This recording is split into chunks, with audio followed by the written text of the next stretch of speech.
Alright guys, welcome back to Rome Reviews. I'm Rome and this is the Vivo X200 Ultra, as my last few videos have been about it. And today I wanted to do something that I've seen floating around a little bit, and it's called Button Mapper. And it allows you to just, it does what it says. It maps buttons to do certain things on the phone that you wanted to do. And I set it up to trigger Gemini to start listening when I click a certain button. And that's what I'm going to show you guys today that I did. So we're going to switch over here to the overhead camera and we're going to go ahead and get rolling. So first things first, I have the app here installed, Button Mapper. And it has a bunch of features in here that you can adjust to your liking. And I'm going to come out of there because that's actually settings. So I'm going to go back. This is the main screen and you'll see the buttons that you have available right away. The headset button, I'm not quite sure what that is. I think that's like if you have a headset paired, especially Bluetooth, cannot be remapped. This is a hardware limitation. Okay. And you can add buttons if you have a phone that has additional buttons on it. This device, this app should pick up the buttons that you have on your phone with an exception, and I'll show you what I mean. So let's go ahead and get started, and then I'll show you like what button I mapped and why I chose it. So you'll see you have your volume up, volume down, your headset button, and you have add buttons and troubleshooting and more options. More options just gives you options about like how long you want to press a button, or if you want to set it to delay before it performs the action of a button before you are able to get your double tapping, your second tap on a button.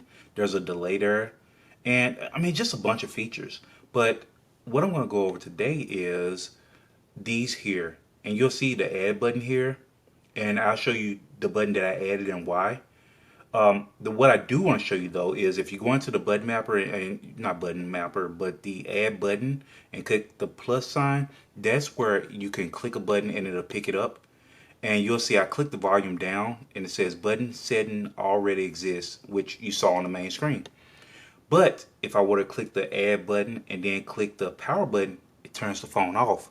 So this app does not recognize the power button as one of your options, as far as what I can tell. But what I had to do to get around that was I went in and I chose to add the button, and then I clicked the camera button, action button, whatever they call it on the Vivo, and you'll see a button setting already exists because I've already added it. What I did was I added that button, and then I went in and I chose to customize it, and I chose single tap because, as you all may know, the double tap triggers the camera to open. I chose single tap, and what happens is if I single tap it, it brings up Gemini and it starts listening. Let's come out of there, and that's really what I did. Now I will show you guys that if you do close this app, it will not trigger. I'm actually not going to show that because I have the app locked in the background to keep it triggered. Now I understand. I'm fully aware that I actually have a lot of apps locked in the background. Let me show you what I have. Not a lot, but I have a few, more than I would like. But I have my YouTube Music, and that, do I really want to go into that right now? I'll just say this. YouTube Music, I keep it locked in the background because of Android Auto. The way it works on the Vivo is, Vivo closes, it kills all the apps that you're not using after a certain amount of time.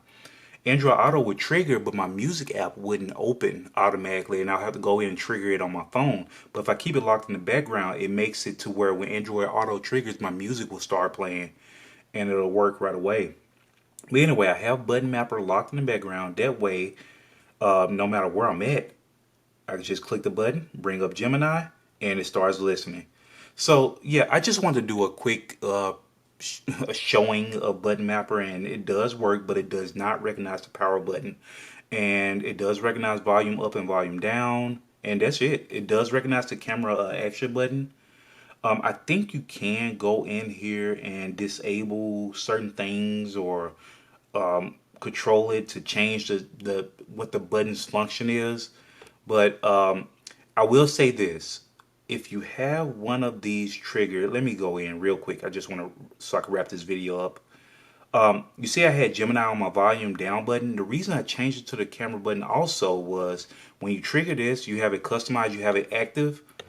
If I go in and I hit my button, you see it makes the volume rocker act weirdly. Now once the volume menu is up, it should work just fine.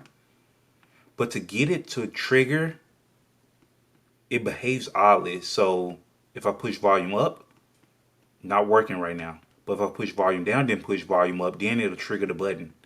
It's so weird. It makes it behave oddly. So that's why I decided to go with the camera button as opposed to the volume rocker.